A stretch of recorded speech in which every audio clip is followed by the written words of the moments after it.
Okey, baiklah. Hari ini kita akan bercerita tentang pokok kemuncut.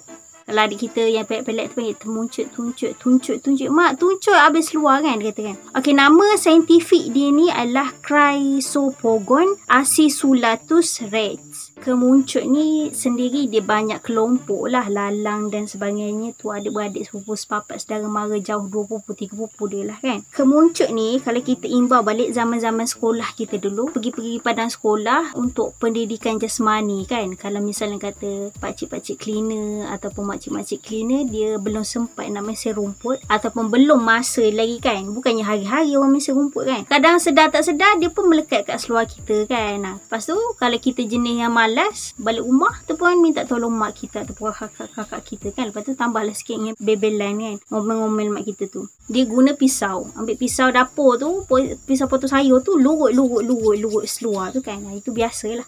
Sebab kalau nak cabut satu-satu guna tangan ataupun jari, memang cemuh lah, orang kata cemuh, bosan. Berat nana lah.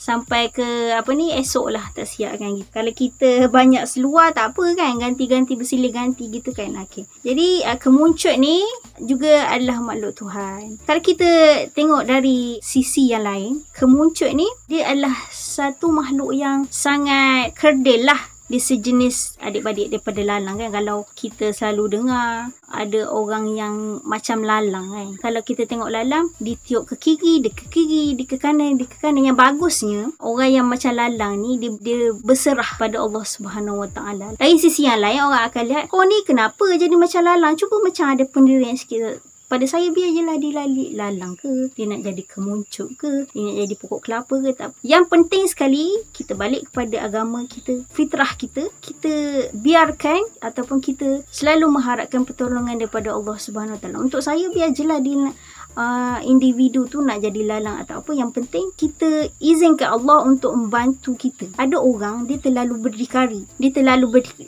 tanpa sedar, dia menolak tepikan bantuan dari Allah Subhanahu Wa Taala. Dia tak apa, aku ada kudrat, aku ada daya upaya, tak apa, aku buat sendiri. Dan lama-lama kita hanyut dan Allah pun membiarkan kita dalam keadaan ataupun dalam posisi istidraj. Kemuncut ni orang selalu pandang rendah kat dia kan. Jadi ada banyak sisi.